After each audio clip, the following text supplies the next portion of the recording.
Sekarang kita menuju ke proyek jembatan. Seorang surveyor akan mengukur panjang jembatan yang menghubungkan titik A dan B.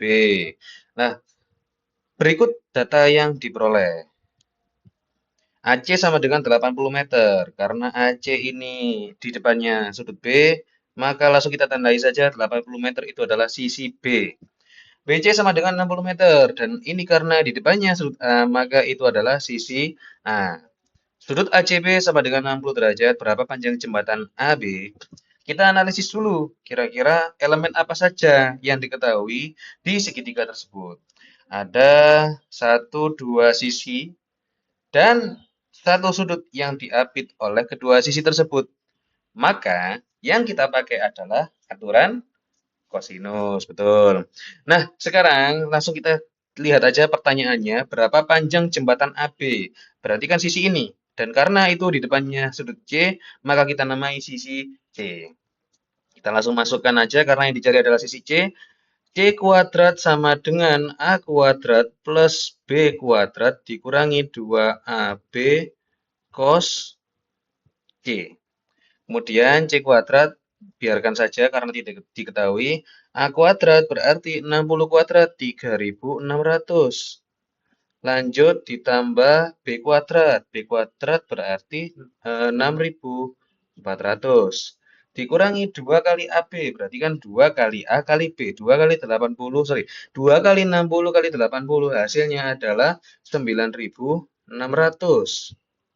Kemudian dikali dengan cos C. Cos C berarti kan di sini ada sudut 60 derajat.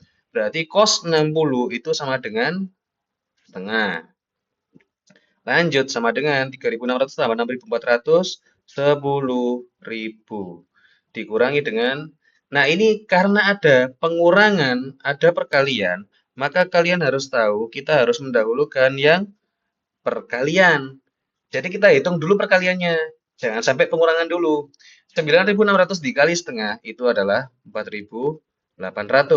Hasilnya adalah berapa? 5.200. Karena ini masih dalam bentuk kuadrat, berarti C sama dengan akar 5.200. Dan bisa kita pecah jadi akar 400 kali akar 13. Berarti hasilnya adalah 20 akar 13. Karena satuan awalnya meter, berarti ini jawabannya adalah meter. Jadi panjang jembatan AB yaitu 20 akar 13. Oke semuanya, kita sekarang sudah sampai ke misi penyelamatan. Tim SAR menerima laporan adanya seorang pendaki yang terjebak di puncak bukit. Pos A dan pos B berjarak 10 kilometer.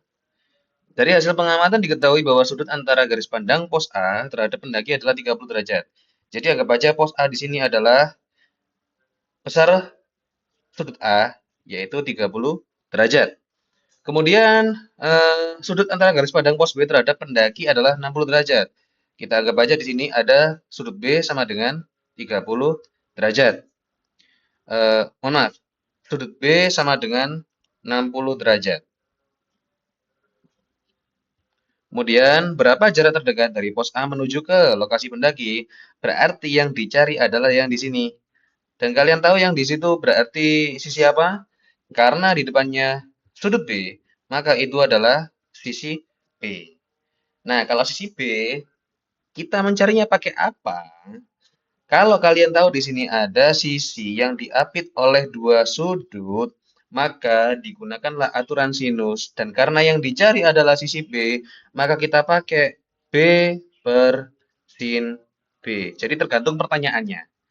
Lalu sama dengan A per sin A atau C per sin C, tergantung yang diketahui. Jadi kalau di sini ada sudut A 30 derajat, diketahui enggak sisi yang depannya sudut A? Karena nggak diketahui, maka kita nggak bisa pakai sisi A.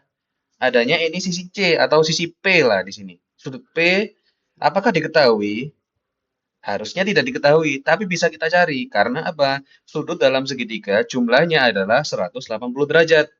Jadi tinggal kita kurangi aja 180 dikurangi dengan 30 dikurangi dengan 60. Maka hasilnya adalah 90. Setelah ketemu 90, di sini juga ada sisi 10 kilometer yang diketahui, maka bisa kita cari kita tulis di sini P per sin P. Oke semuanya? Lanjut. B per sin B. B-nya tidak diketahui. Biarkan B. Sin B-nya 60 berarti sin 60. Sama dengan P. P berarti kan sisi depannya sudut P. Berarti ini 10 per sin P berarti sin 90. Kemudian B per sin 60 berapa? Setengah akar 3 kan? Atau bisa kita tulis akar 3 per 2. Sama dengan 10 per sin 90 sama dengan 1.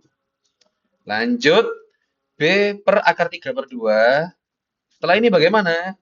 Kita kalikan silang. Jadi B kali 1, B 10 kali akar 3 per 2, 10 kali akar 3 per 2.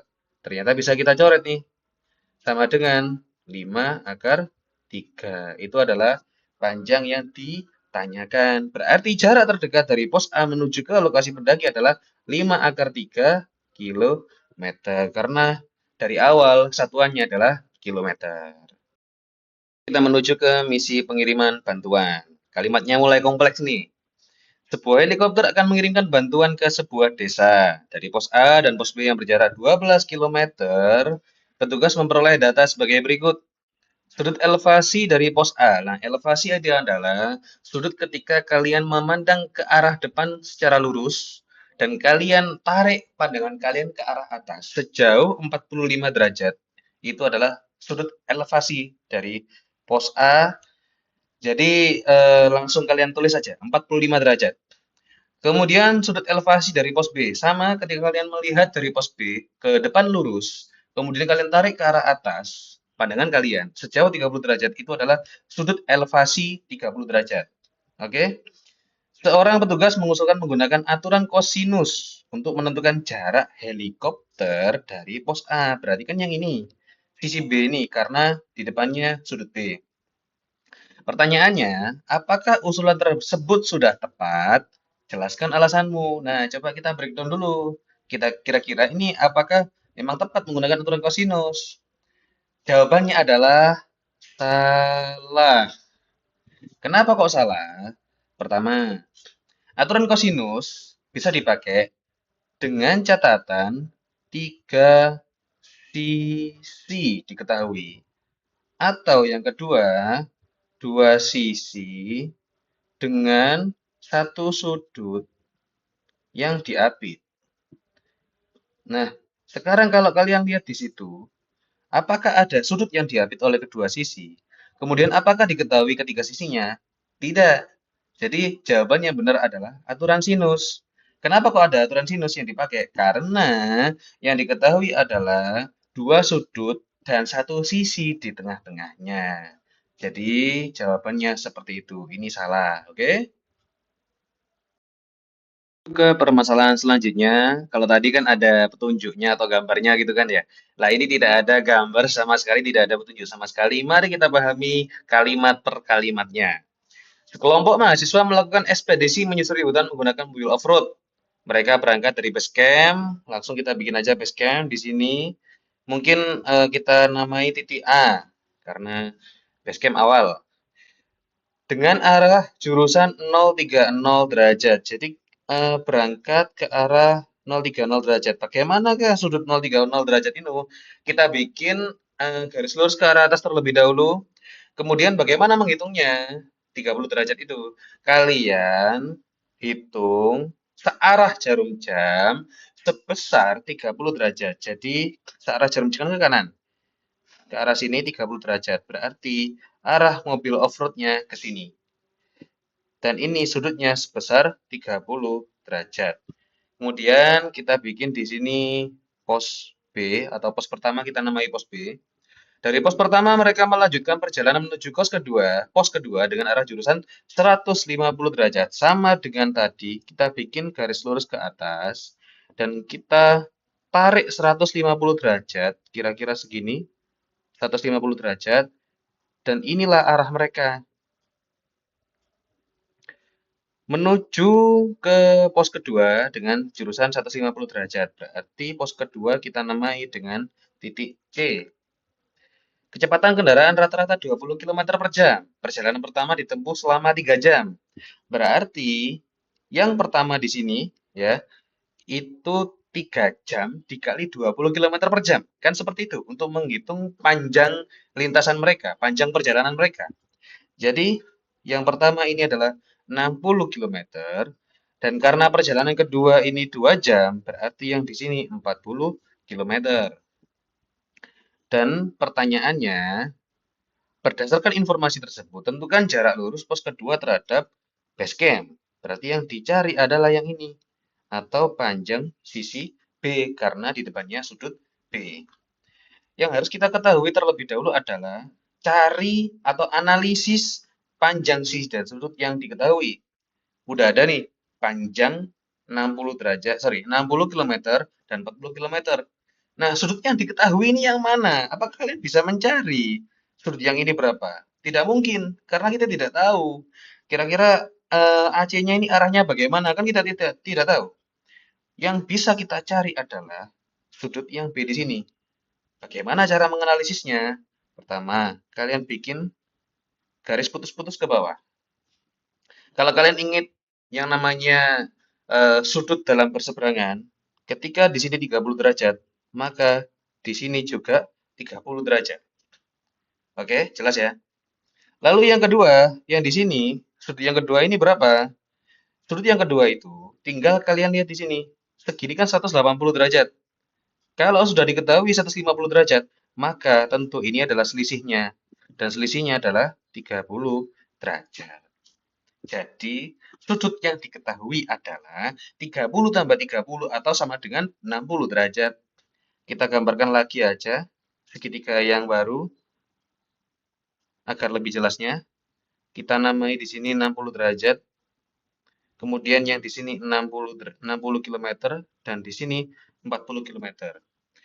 Dan kita sudah menemukan diketahui segitiga dengan dua sisi yang mengapit satu sudut di tengahnya. Kita akan memakai aturan kosinus.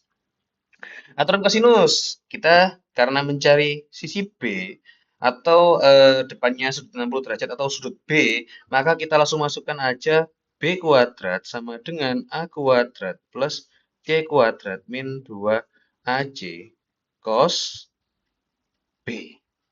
B kuadrat kita biarkan karena tidak tahu panjangnya berapa atau yang dicari. A kuadrat, A-nya berapa panjangnya? A itu kan panjang sisi di depannya sudut A, berarti 40 kuadrat, 1600. Ditambah C kuadrat, berarti kan 60. Di depannya sudut C, 60 kuadrat, 3600. Dikurangi 2 kali A kali C, 2 kali 40 kali 60. Hasilnya adalah 4800 dikali cos B. Cos B di sini adalah cos 60 derajat. Cos 60 derajat berapa? Setengah. Dikali setengah. Sama dengan 5200 kan itu. Kalau ditambah, jangan lupa pengurangan dan perkalian. Ini didahulukan adalah perkaliannya. Jadi kita kalikan dulu dikurangi 4800 dikali setengah 2400 sama dengan 2800. Karena B-nya posisi masih kuadrat, berarti B-nya kita akarkan 2800. Hasilnya adalah akar 400 kali akar 7. Kita pecah ya. Sama dengan akar 400 itu 20 akar 7.